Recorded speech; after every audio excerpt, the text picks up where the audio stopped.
Hello, everyone, and welcome back to the Resilient Together podcast. In today's episode, we're doing something different. We're talking about our Resilient Together summer program, and I'm going to introduce our amazing mentors.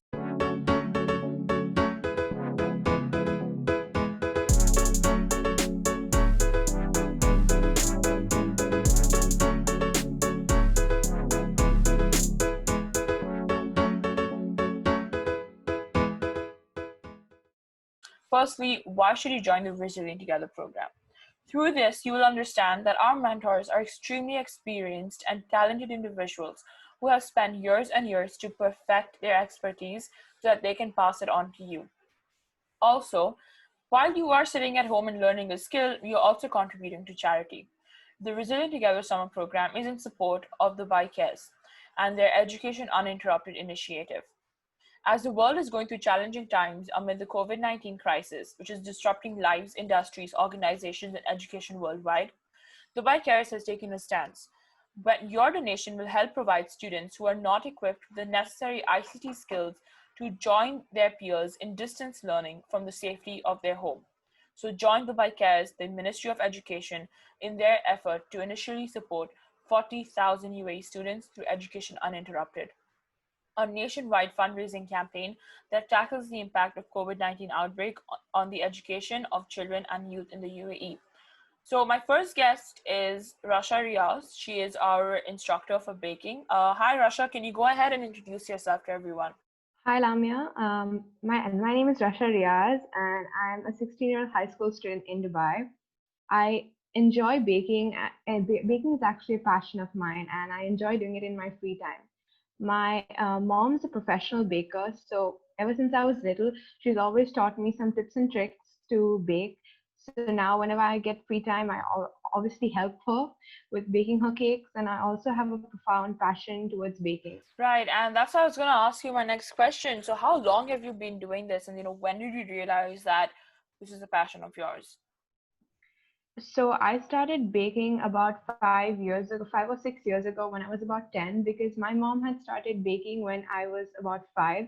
So when she became more professional at it, she used to tell me to come and like watch her icing a cake or making brownies or something. So I always had that interest. Maybe it was something in me, but I always found it very interesting and like more interesting to just bake something because when it comes out of the oven, I just love icing it and doing different stuffs with baking. Like I love challenging myself to make like new cakes, different ideas, out of the box ideas.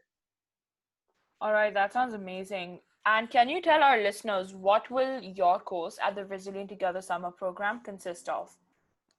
So in my course, I will be teaching you how to make fudgy chocolate brownies. Some two different types of chocolate balls. One will be chocolate balls and another will be peanut chocolate balls. I'll also teach you how to make some gummies. It's much better than store-bought gummies, as well as some chocolate chip cookies.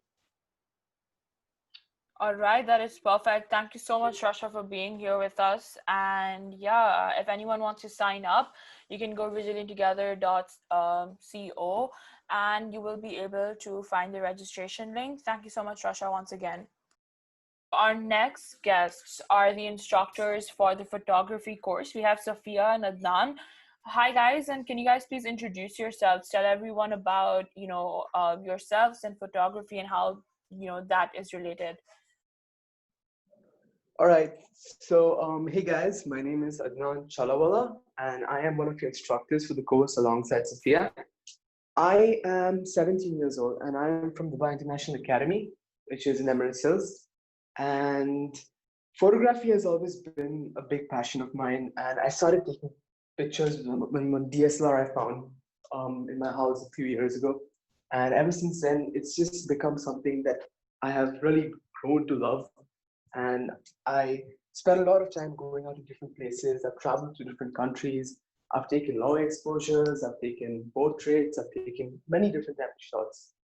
And I have gained a lot of experience in the process in digital editing and just general creative photography. In school, I taught in a club alongside Safiyah, who actually founded the club, DIA Capture. I was the head of digital editing in the club, and I taught editing for almost a year. So I have a lot of experience with teaching certain components of photography online. Moreover, I have done one event for the World Youth Summit, and that's one of my greatest experiences so far. Apart from that, I have had a few of my pictures published in magazines such as Friday Readers Gallery, etc. And I am really trying to grow my base, and I want to pass on my knowledge to you guys as well. I'm Safiyah, and I've been doing photography for a couple of years. And I guess it started with phone photography for me because I genuinely consider that a very accessible form of photography. And um, I decided to move that into learning DSLR photography, say only 3 years ago. But I've done like a bunch of intensive courses and I've learned a lot. And as Adnan said, I go to DIA as well. This year it was very exciting. I got to found a photography club in my school where I would be a part of organizing events. We would, I would be a part of teaching photography. And I've also taken photos from many different school events, such as like big ones, such as the MUN assembly, which is recognized as the largest MUN assembly held in school in Dubai. Um, and I love photography, and I'd love to be able to share some knowledge with all of you guys and teach you some things over this summer. And for someone like me, right, who's not that into photography, I always thought of it to be something very basic. You just take out a DSLR and you just take a photo. But there is a lot of technical aspects that do determine what makes a good shot and what doesn't. So can the both of you tell me what is going to be taught at the Resilient Together summer course, and how will you both help the people who come for the course to cross that path from being just a normal photo taker to actually doing it professionally, and or not even professionally, just making their things or their photos look professional? All right, so I'd say with technical elements, sometimes when you just see a massive list of them, it can be a bit overwhelming. And we expect, beginners for this course, which is why we've started off with the most basic things. We've started off with rules of composition, so that's a main fundamental framework, so that even if you want to take photos quickly without, thinking much or applying much, that's the necessary basics. And then we've gone on to add different essential components such as modes on the camera, white balance, so considering your setting where you're taking your photo, just taking a couple of seconds so that you know how to plan photos to get the best out of them. And Adnan, you want to add on to the rest? Yeah, so Safiyah covered most of it, but I just want to add also, so just to preface what I'm going to say, I feel like one of the beautiful things about photography and just art in general is that it has a casual component and a professional component. And anyone can do either of those two, but the professional component takes a little bit of skill and a little bit more learning to get to. And that's what we intend to do with our course, We want to help people understand what those little dials and buttons mean. You have the big M, which many amateur photographers dread. It's called manual mode, and you see it at the top of the dial over there. And that's the mode we really want people to master, because you have elements such as ISO and aperture and shutter speed, which control exposure. And then you have the white balance. You have so many more technical aspects that can really help you frame the world in your own perspective. And you cannot do that on a phone. You cannot do that on a camera, because there's some moments that you really have to capture in a way that's a little different from usual.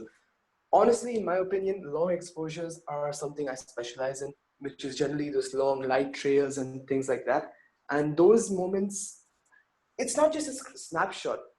Long exposures capture more than just an instant. They capture a whole time period. And I find that really beautiful. And I want to teach you guys those skills and those things in the most basic way possible so that you all can pick it up as well. All right, perfect. Thank you so much, Adnan and Safiyah. That is all we have for the podcast for the both of you.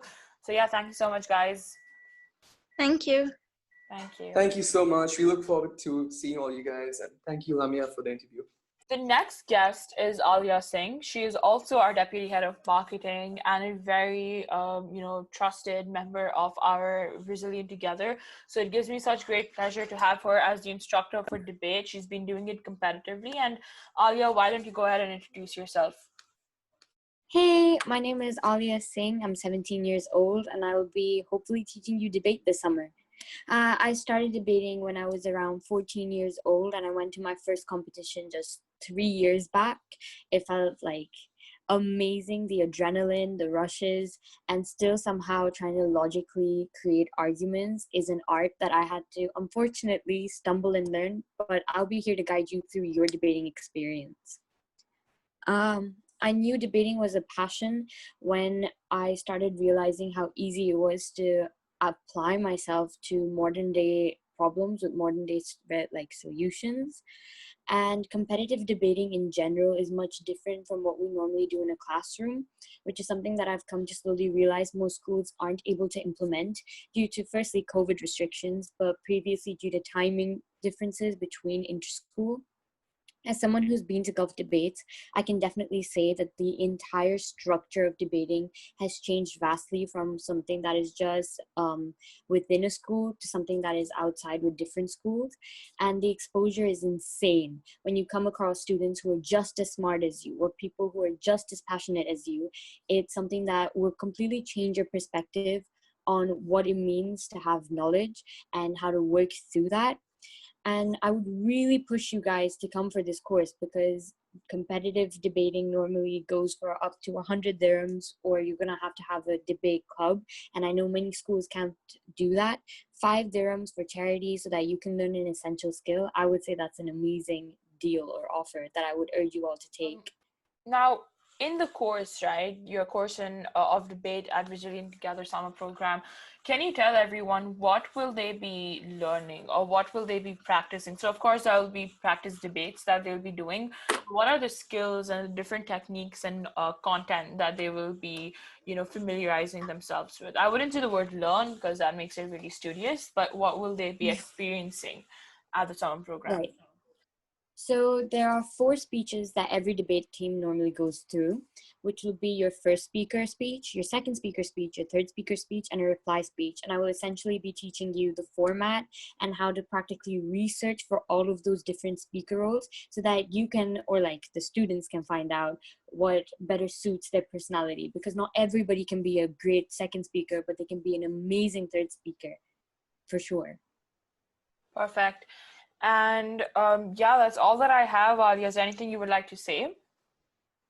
I would really urge you all to sign up for this program. It is one of the greatest initiatives that I've come across this summer.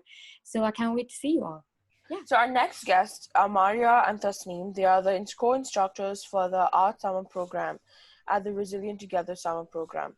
Now, Maria and Thasneem are among the 4 talented individuals who will be leading this course. Chesna and Aditi could not join us today, but Maria and Thasneem, can you guys go ahead and just introduce yourselves, and when did your journey with art begin? Yes, sure. My name is Thasneem and I graduated from Delhi Private School, Dubai.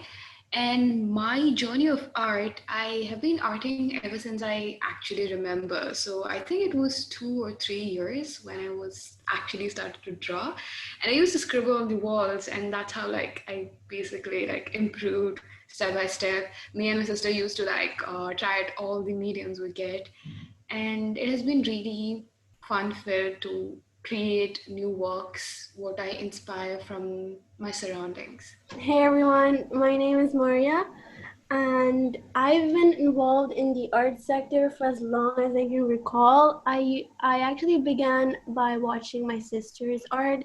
I was so fascinated by the way she drew figures and landscapes. So I began with tracing those, and then I shifted to copying and eventually creating my own pieces. I'm self-taught in graphite sketching, acrylics, watercolors, English calligraphy, and more. And when we talk about, this passion of yours, when did you guys realize that this is something that, you want to spend a lot of time and effort into? Because art is not something that someone just stumbles upon and decides that, okay, I want to do this, because it's a very important extracurricular that you guys do through art. So When did you realize that this is what I want to do? I personally realized that I would take art as my future career in 11th grade. Like, that's when I had to decide what path I should take.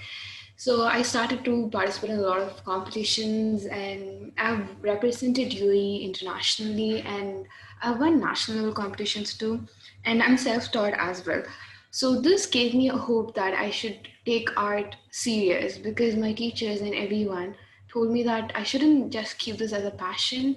And even I felt that, because this is what I'm gifted with. It's not that everyone has born talent, but we could improve and practice, and we could like improve our art skills. So it was in 11th grade or 2 years back when I realized I have to take art as my career. And now I'm enrolled in American University Dubai, doing Bachelor of Fine Arts in Interior Design.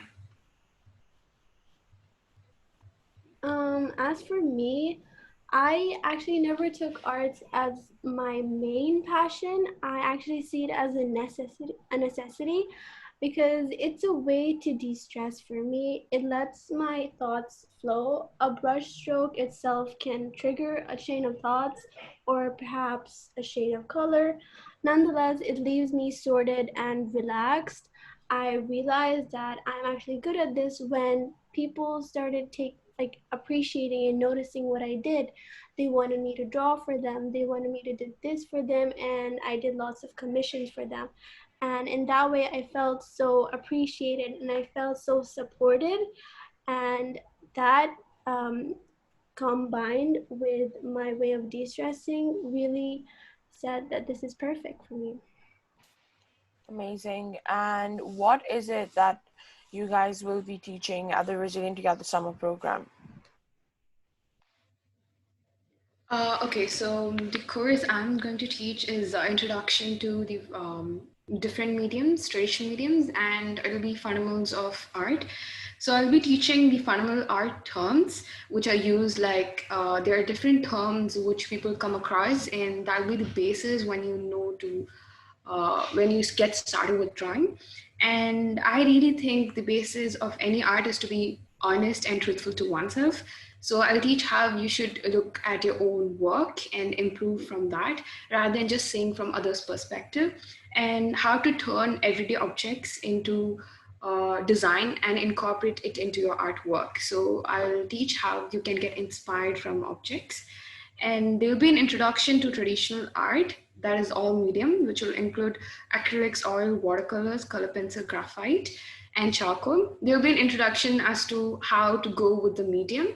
And if people do not have the proper materials, I'll just give a theory and basis of what they can do ahead and how they can make this time during the quarantine useful, and how to use references, that is gridding or naked eyes, like how to use reference and draw portraits, and how to draw still life. So there are techniques to draw still life and landscapes. So that would be a thing. And interpreting famous artworks of their choice. So there will be a majority kind of thing. So people like the students who like the most of the artwork, for example, like Mona Lisa or something, would interpret the artwork as to what the subject matter is and the composition is, and we'll try to recreate it and not replicate. So we'll make something out of it, like we'll try to incorporate that work or technique into ours. Well, my course is sort of a prequel to Thasneem's course. In my course, registrants will be learning the very basics to art, a breakdown of how to sketch a human figure and create your own characters. We'll cover hairstyles, body language, outfits, and just a generic idea to prepare you for the following course. And on the other hand, I'll also be instructing on how to script English calligraphy using professional brushletting pens. I'll teach formal italic calligraphy.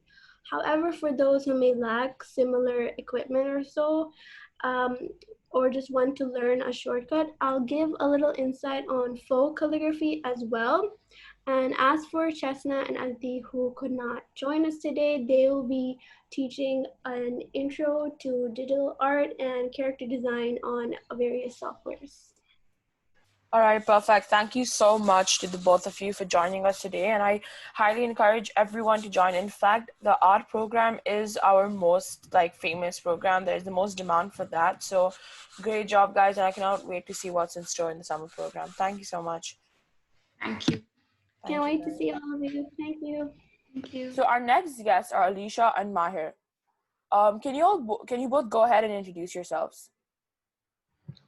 Okay, I'll go first. Jai Julilal, everyone. My name is Maher. I'm a public speaker, and I've been speaking on stages for about 12 years now, and I plan on continuing that.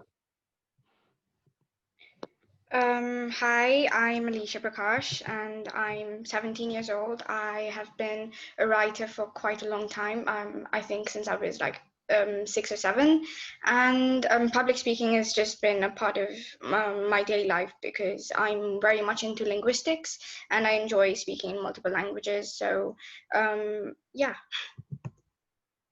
So you both said, you've been doing this for a very long time, but, with academics, it becomes a struggle to balance your extracurricular. So when did you realize that, public speaking / spoken word is something you want to give more time out of your, busy schedules to? So I think that just because when you're speaking with a lot of people, you get to communicate the ideas or the messages that you want to spread. And I think just because of the power of that, I chose to prioritize speaking on stages or writing and speaking at poetry. For me, it's been my uncle's dream to, he saw a talent in me that I could read words and I could, learn languages and, express them beautifully and, accurately and be as relatable as possible to other people. And he tried to make writing my safe zone where I could, pen down my thoughts and express them as eloquently as possible. And every time I write, it's in memory of him, so that I'm keeping his memory alive and keeping his values and his all the things that he cared about. He was the father figure of my life, so yeah. Perfect. That's amazing. And so what is your course going to consist of at Resilient Together summer program, and why do you guys encourage people to join it?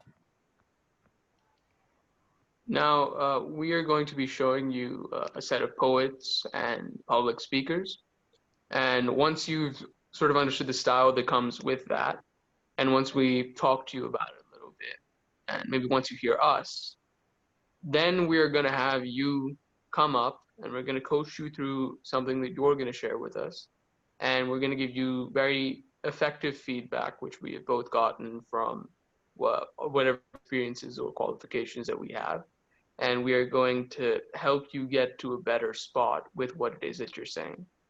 Alicia, is there anything you want to add on, or? No, I think Maher covered it. All right, perfect. Thank you so much, guys, for joining us. That's all that we have for the public speaking portion of this podcast.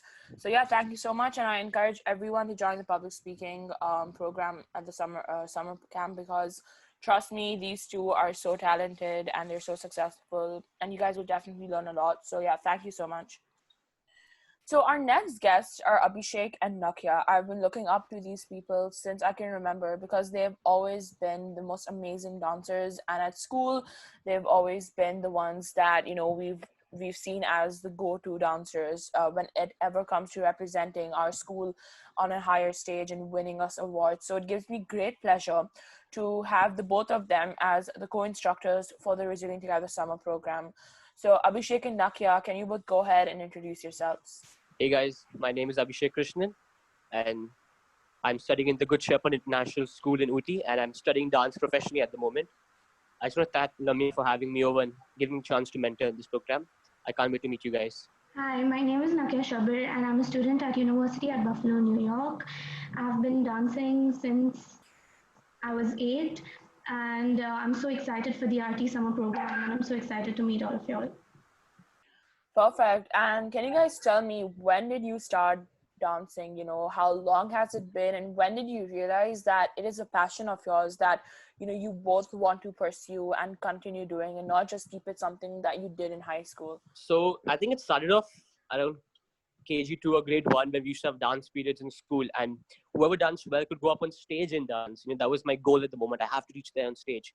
So eventually I did, and then I would do small shows in school. I realized, okay, this is a talent which I have, and people really like the way I dance. And I think around grade 5 I joined this company outside school and took a more professional route, and I kept increasing my levels of dance over there, and there was no turning back after that. I realized that this is what I want to do. I would go to school to be on stage and perform. I used to love performing.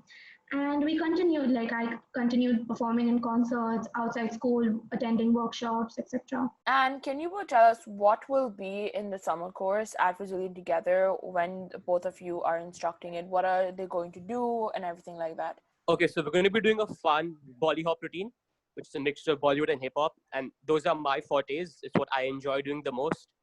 And I feel only when both I and the students enjoy will that positive atmosphere be created. So yeah. In the RT summer program, we'll be doing like Bollywood workouts before we start, and we'll be doing a choreography on the song Muqabla. So yeah, and everyone, we just hope that everyone just has fun with us. So the both of you have been dancing together, as a team for a very long time. And, it is always good to have talented instructors for this course, but it's the best when we have two talented instructors who work very well together and have amazing chemistry together. So can you guys tell us more about that, and when you both have worked together and the success that's shown? So Lamia has always been like, sorry. So Naqiya has always been. Wait, I want to go again. Again, 1, 2, 3. Yeah. So Naqiya has always been like my go-to person in school. In something like dance, it's very important to be passionate about it, and she's one person I know who's as passionate as me. And I'm not saying studies aren't important, but she always, low-key prioritized dance along with me. And any show, any choreography, I'll always go to her first. Listen, I need your help. We need to get students. I need to teach the section, and she's always been there with me. And not just dancing, but we've been competing in a lot of group competitions together, and by the grace of God, we've always won. And when you go through that whole experience with someone, from competing and winning and then teaching eventually, it's a beautiful journey. So thank you, Naqiya. Thank you, Abhishek. Apart from that, we're really good friends as well. So we have a really good relationship that way. Like it's informal, and I can tell him anything. Like there's nothing to, that anyone's gonna feel bad or anything. And yeah. All right, perfect. Thank you guys so much for joining us on the podcast. That's all that we have for the dance portion of it. And again, if anyone's listening, I highly encourage you guys to join the dance course, because these are two amazing, talented individuals, and I'm sure you all will learn a lot from it. So yeah, thank you so much, Abhishek and Naqiya. So our next guest is Mohit Bhagchandani, and he is the instructor for the coding course. So Mohit, can you go ahead and just introduce yourself? Tell everyone about yourself. Oh, yes, sure. Hi, everybody. My name is Mohit Bhagchandani, and I'm a A-level student at the Bias College Private School, as well as the coding instructor for the Resilient Together summer program. All right. And Mohit, how long have you been coding for, and when did you realize it's a passion of yours? Yes. I started coding in year 9. Basically, when I first started coding, the initial sort of drive was to learn something new. And as I sort of developed my knowledge, like as I went deeper into it, I sort of realized that, yeah, this is the place for me. And I'm trying to take it up as a future career, in fact, trying to do computer science. In fact, let me tell everyone that Mohit is the web developer behind Resilient Together's website, and it is honestly so amazing, and the hard work and the effort that you put into your work is so amazing to see. So Mohit, tell our listeners, what will you be teaching them in the Resilient Together summer program? And can you also help explain to them that this is, very beginner friendly, and how will that benefit them? So at the Resilient Together summer program for coding, you'll be learning about the basics of Python. That includes everything from conditional statements to while loops to for loops to object-oriented programming, in just 1 week for the price of 5 rooms, which goes towards charity. And you won't really have to spend these enormous amounts of money that online courses take. And also you'll you'll like get to know if coding is your passion or not. The course is absolutely beginner friendly. So even if you haven't like used your computer before, I'm pretty sure you will understand what's going on during the course. Now, I know it sounds really intimidating. However, it isn't. And it's really beginner friendly. And trust me, you will love your time. So yeah, thank you so much, Mohit. Thank you so much. Our next guest is Shizah Kashif. She is also our head of marketing and such an amazing conversationalist. So it gives me great pride to talk to Shizah right now. Shizah is our head instructor for the Warped History summer program at Resilient Together summer program. And, Shizah, firstly, can you just introduce yourself? Tell everyone about yourself. Right. Thank you for that glowing introduction, Lamia. Hello, everyone. My name is Shizah Kashif. I am currently a rising first-year student at Williams College, where I'm looking to study political science and, well, another major that I'm still thinking about. And I recently graduated from high school, obviously, having done the IB program. And I'm really super excited to take on the summer program with all the other amazing instructors this year. Right, and Shizah, you are, the instructor of the Warped History course. So tell us, when did and how long have you been passionate about history, and when and how did you pursue that interest in high school or in your life in general? Sure. My interest in history, I believe its inception had somewhere around elementary school, where we first learned history as a subject. We used to cover things like ancient civilizations, like the Indus Valley civilization, the Sumerian civilization, the Egyptian civilizations. And I suppose that's where my interest first grew from. And over the last few years, while I was taking my IGCSEs, my school didn't offer history as a subject, but I took on Pakistan studies on my own. I tried to give those exams, and in that I learned a lot about Pakistan's history. And even while I was going through just my own country's history, I realized that the accounts of certain events in the textbooks differed greatly from the accounts that are known by the rest of the world, or the wider world, or the world just simply beyond our borders. And just noticing that discrepancy between in the different perspectives on events that I thought were pretty clear cut or pretty one-dimensional in terms of what they meant, in terms of who, for example, is the victor and who's the loser in certain situations, was pretty eye-opening for me, and made me see history in a whole new light, which is why when I came into the IB, I took up history at the higher level as a subject. And over the last 2 years, that's what I've been doing. And that's where my interest in history really, really solidified, because I got to see all these different events in multiple dimensions, in multiple different ways, and ways that maybe if I just read a description in one textbook, I wouldn't have really gotten to explore. And really just like the whole multidimensionality of the experience of learning history inside my classroom, I then took that interest beyond the classroom. I read a lot of books on history, be it like huge encyclopedias or ones that are perhaps more niche in nature, focusing certain events. So that is where I am right now. And that's amazing, because even for me, for example, I didn't give IGCSE for history, but it's still something that I'm really interested in, something that I read up about a lot. And tell our listeners what is included in the course at the summer program, and why do you think that is a course that they should choose and they should come to, because it's something that they could read about. So what is different in this course? The way that I sort of curated the course for the Warped History program for this summer is quite personalized, and it's honestly quite personal generally just to me, because I realized while I was going through all the history syllabus at school, even what's available on the TV, it's mostly narrated from a very Eurocentric or Western-centric perspective, and you don't really get to see the full spectrum of perspectives that comprise history as a discipline. I believe in the courses and in the kinds of topics that we are going to traverse through the Warped History program, you might have noticed that the focus is a lot on the history of what people like to call the Global South, even though that term is problematic in multiple ways. But I made sure to make the history syllabus in a way that you get to learn about the histories that are not often represented in mainstream media or mass media, or at least not to the depth and to the coverage that it should and that it deserves to have.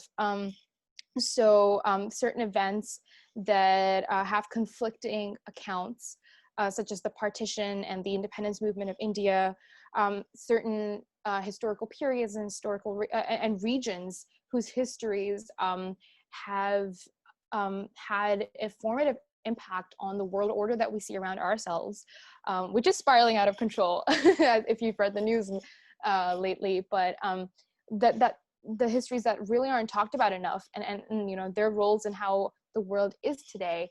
I tried to feature those in there, but also certain lighter parts of history that relate to things that are more cultural in nature rather than political, although those two do intersect often.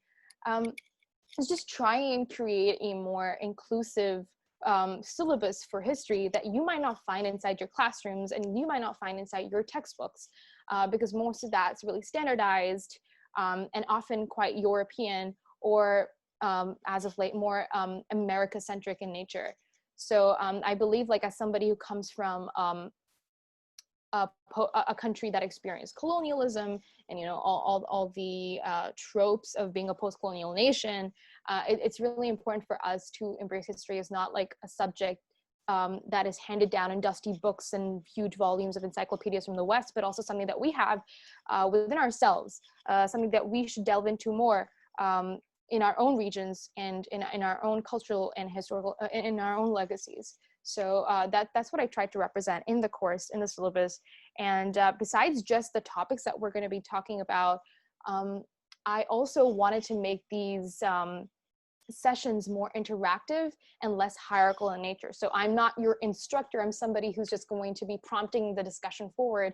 And it is you, your opinions, your perspectives, the cultural memory that you're coming from, that are framing your opinions on the things that have happened in the past and things that are connected to that past right now in the present, and just trying to open your or broaden your minds about what happened and how what's happening today is linked to what's happened in the past. So I'm not like, you know, your all-knowing guru, because I'm honestly learning myself, but I will be there to guide you, give you some facts, and then we can have a discussion rather than a lecture on those topics. That's amazing. That's amazing. And I highly encourage everyone to come for the summer program, the history course, because I genuinely think that, you know, with what you said, it is something so interesting, something that definitely needs to be spoken about more, and there needs to be more conversation about. And that's all that we have, Shizah, for the questions. Thank you so much. Is there anything that you want to say to the people listening right now? I would just say that you have this time right now on your plates to delve into things that you probably don't on a regular day, on a non-quarantine day. So make sure you capitalize on this opportunity as much as you can, because these sessions, unlike most summer programs, are led by young people, young folk who are super talented and super passionate about what they're teaching you. And we're not really getting anything out of it. It's done on a voluntary basis. So we're all really just there in the spirit of learning and the spirit of sharing the things that we love to do with others. So I hope you guys do register for the summer program.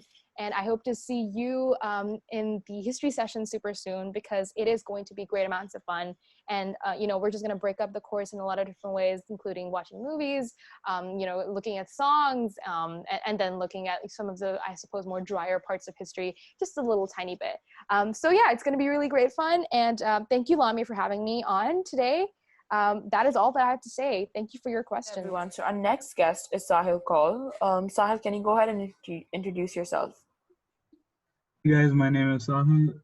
I am 16 years old and I study at DPS Dubai. I've gone to about 22 MUN conferences where I've served in the secretariat about 4 times. And Sahil, when did you, like, for how long have you been doing MUNs, and when did you realize it's a passion of yours? Because even now, you know, even because of COVID-19, as virtual MUNs have become so successful, I see that you've done so many of those as well. So it's not just something you did when school was on. So when did you realize that this is a passion of yours? Mhm. So I've been doing MUNs for about 2 years now, back in 2018. And I realized it was a passion after my second conference. That's where I started going out of my way and researching more about international relations. And that's where I found out that MUN is my true passion, and I actually want to pursue a career in international relations and law. So about 2 years ago, and now you can see me even during this pandemic. Every weekend or so, I would be attending a different conference. That's amazing. And MUNs, how have they benefited you? You've created friends from other schools, grown your network, and tell everyone about that, just the benefit of attending an MUN in general. In all honesty, the benefits for attending one Model UN conference are literally countless. You get to improve your network, you get to communicate and meet new people, you learn how to be a better diplomat, you learn how to be a better leader, you learn how to be a better researcher, you learn how to be a better orator, of course. And the sheer the sheer advantages that MUN has given me and how it shaped my personality, I'm truly grateful for. MUN provides any high school student with so many learning opportunities and so many new skills that you're going to require for the rest of their life. And it just amazes me till this day. And I completely relate with you because I'm also someone who does MUNs a lot, and I can vouch for everything you just said. So can you tell everyone what will the course at the Resilient Together summer program for MUN consist of, and what will you be helping them master? Right. So Resilient Together in the Model United Nations course, we'll be going over all the know-hows of a Model UN conference, from the introduction to MUNs to how to do your research properly, position papers, resolution writing, and debate, of course, making constructive and comprehensive speeches, different points and motions and the rules of procedure, crisis, and lastly, we will be having a simulation. And also for the delegates who are already experienced, I will also be offering a one-on-one personal meeting where I'll be teaching them how to go about preparing interviews and how to basically ace those interviews as well. And I myself have given an interview to Sahil for an MUN. So I'm sure, Sahil, you've taken so many interviews that you've pretty much become an expert in the nose and what people should do. So anyone who's listening right now, I would highly urge you all to join the MUN summer course. Sahil, is there anything you want to add on? Otherwise, we're done. No, just I'm really looking forward to seeing all of you there. No matter how experienced you are, there's always room for improvement and learning. So I really hope a lot of you join this course. Thank you. So our next guest is Mishita Khiara. She is the instructor for the drama course, the Resilient Together Summer Program. Mishita, can you go ahead and introduce yourself? Tell everyone about yourself and your history with drama. Okay, hi, my name is Mishita Khiara, and I'm studying in Dubai Scholars Private School, and I'm currently in year 12. And I started drama when I was 9 years old with Act 4. And it started at a very nice stage. We started doing monologues, and it was just normal improvisation. And then by the time I was 10, I was performing on stage. My first very show was with my cousin Mega, and we performed a monologue and a duologue. And then Act 4 became Hive, and I started giving my Trinity exams with Hive. So Trinity levels for speech and drama usually have 8 levels. I finished till level 5, and now I'm training for level 6, and I will finish till level 8 by the end of the next 2 years. All right. And can you tell me, why did you get into drama, and when do you realize that it's a passion of yours? Because I know you personally, you are so interested into drama, and you do spend a lot of time, balancing your academics and extracurriculars, including extracurriculars like drama. So when did you realize that you want to spend more time and effort into it? So the first time I went onto stage in front of an audience, I was like full of stage fright. I forgot my lines. I had to like improvise on what I was saying, and it became really hard. And that's when I thought, okay, no, I can't do drama. It's not my thing. But that's when my teacher came in. Okay, his name was Jimmy Sir, and now he's in Canada studying his own drama over there. And he stopped a lot of things for me. He stopped my fidgeting. He stopped telling me to think that I can't do drama because of stage fright. He never believed in stage fright. He said stage fright is nothing.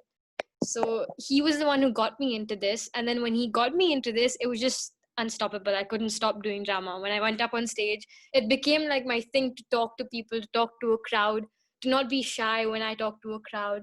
I think he was my biggest mentor until date is. Like, I could still message him and talk to him and ask him about his drama courses, and he is my biggest mentor till today. So I think it's him of who, because I started doing drama.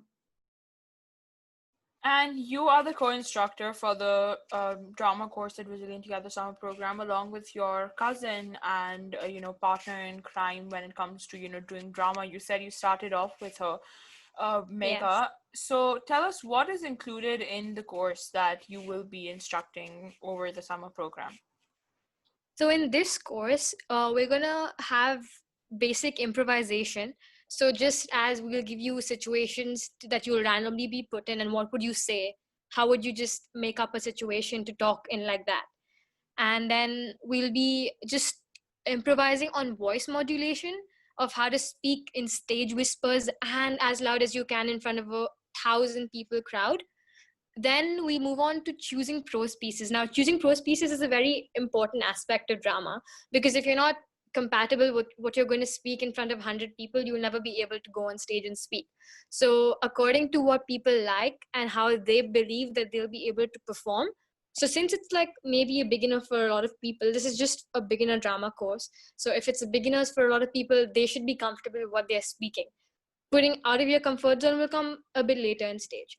Then we're gonna, with the voice modulations that we taught them in the first aspect of the drama course, we're going to enhance those voice modulations in the prose pieces that they chose for themselves, and then add the dramatic effect to it, in the sense how they would be doing it if they were doing this in real life, like what movements, what physical aspects of theater would they use. And lastly, we're going to have something called show day. Show day is basically when you portray your piece on Zoom, obviously, but right now as you were performing in front of 1,000 people.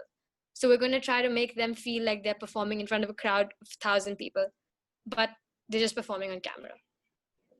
All right, perfect, Mishita. That's so amazing to hear. And if there's anything that you just want to leave the listeners with about the drama course, or about what they can expect, like, what do you want to tell them? I feel like they should just come with an open mind and just a desire to learn.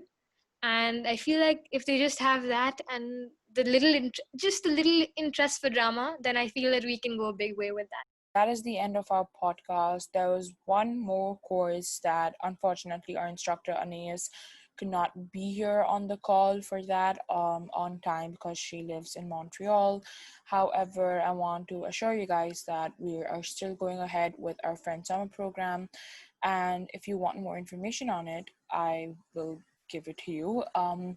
Basically, for the Friend Summer Exchange program, I wanted it to be someone who was native to the language, who spoke it fluently, and can help students who are not native speakers to, bridge the gap between what we learn in school and being able to speak the language fluently.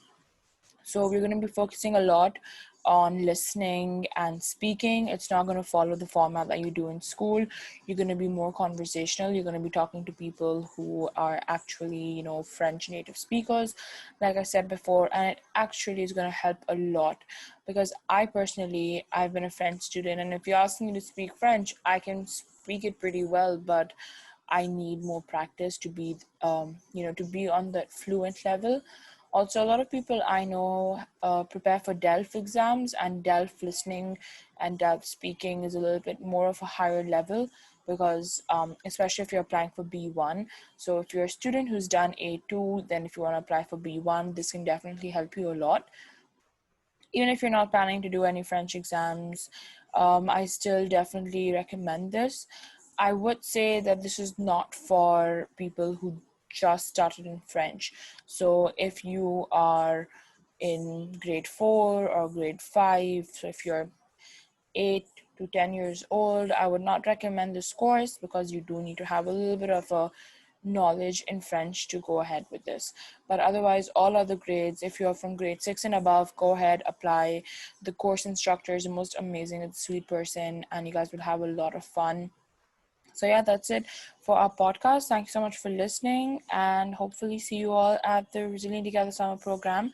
Also, I want to say a huge thank you to the bikers. Recently decided following us, which may I add is super cool, and it's always amazing to have that recognition. And everyone at the bikers, Miss Aisha, who I've been speaking to, is so helpful, and I'm just so excited to see how far this project goes, and for us to raise money for the Education Uninterrupted program. So go ahead, register, donate, and make a difference. Thank you all so much once again. This is Lamia Butt, founder and CEO of Resilient Together. You can follow us on Instagram at resilient.together, and see you all there. Bye-bye.